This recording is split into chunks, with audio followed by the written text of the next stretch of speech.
Hey everybody, hey, that's your friendly neighbor Tim back with you with a few thoughts about a book in the Bible that is difficult at sometimes for some people. And this is not an exposition of the book of Job, but it's a reader's companion. Look at it that way, so that when you read it for yourself, it may give you a little understanding of what's really going on. And I hope when that happens and you read through it, you'll be thinking to yourself, "Oh yeah, I see it now." Of course, Job went through this horrible season of pain and difficulty in his life. He lost all of his wealth. His health was gone. He's in constant pain. And, a lot of times when we go through those difficult times of life, friends can be helpful with a source of comfort and sometimes wisdom and even help. But not all friends are that helpful. And in Job's case, he had friends that were actually helping the devil make his case.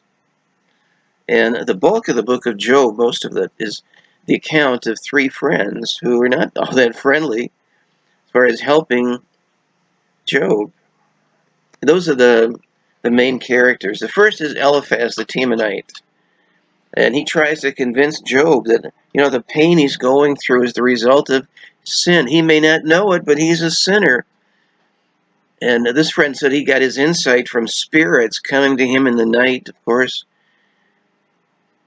And then there is his friend Bildad the Shuhite, and his point is that Job is a sinner. And Job, you know perfectly well that you're a sinner. He said he gets his insights from ancient men. Everybody knows these things because they've been passed on down. And then there's the third friend, Zophar the Naamathite, and um, he thinks Job is a sinner. He really loves his sin, and actually God is letting him off easy. He deserves much more pain and suffering than he's getting. But the point is, each of them tries to convince Job that he would not have those problems if he was not wicked. Everyone gets exactly what he or she deserves. That's what they're thinking. It's karma. That's what it is. And you deserve all this pain and probably even more than this. Because we all get exactly what we deserve in this life. And after each of their arguments, Job protests. None of them are able to convince Job. But he says, I haven't done anything to deserve this. I'm not that bad. He describes his pain. He wishes he was dead. And he grieves and he mourns and complains.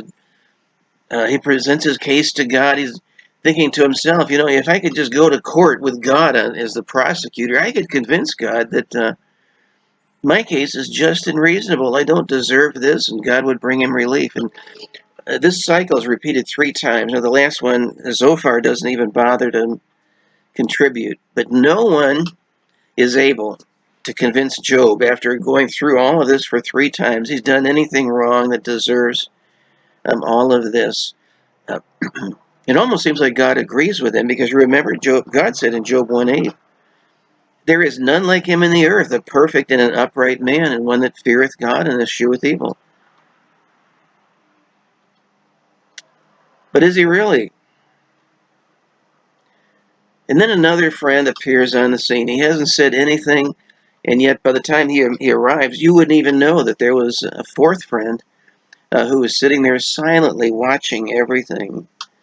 He says he's a young man, and he thought that, okay, age and the wisdom that comes with age should have the final word, but they were all wrong. And he realizes that he was young, but he understands what God is doing better than the other three friends. They're wrong in their thinking that we're always rewarded for our goodness or punished for our sin. Job is wrong in trying to justify himself and say, I don't deserve all of this. Elihu has it right, as God points out. But the point is that everything a believer receives from God is grace. You see, that's where this whole story is going. Job's wealth that he had in the first place was grace. His large, happy family was grace. And even the pain and loss he's going through is grace, because God is behind this and leading him to greater faith and understanding. That's one of the things that makes this book wonderful to me. We realize that everything we receive from God, and even if it's not enjoyable, is grace. There's common grace that everyone receives. Do you realize that every day of your life and what sustains it is more than you deserve? Jesus said God gives rain to the just and the unjust. We all need rain for crops to grow and to sustain our lives. God gives that to everybody, whether you're a believer or whether you're an atheist. That's why it's called common grace. You know, when the crowd mocked our Lord Jesus on the cross, the breath that made their mocking possible was grace. It was given to them by the Lord they were mocking. You know, we're mistaken when we think that somehow God owes every one of us 70 years of life unmarred by illness or poverty or loneliness. The truth is, God owes you nothing but punishment and eternally, because all of us come into this life as sinners. We're all sinners. There is saving grace. No one deserves redemption or heaven. We deserve the opposite, but grace provides it for all who will ask in simple faith.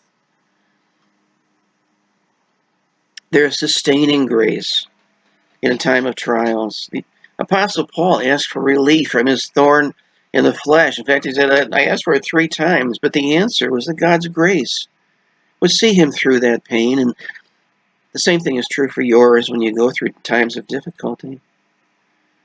And best of all, for those who know the Lord, there is grace that will take us to heaven when this life is over. I want you to understand, as you read through this book, that what Job did not understand until the very end was that all of life is grace. What keeps us alive is grace, and what takes us to heaven is grace, and what saves us is grace. And we have a generous and a loving and a gracious God who makes that possible. Hope you understand that as you begin to see what the Lord is doing here, as He takes Job and He brings him to that next level of faith that he's ready for at this point in his life. May God have grace on you today, and I look forward to being again with you very soon.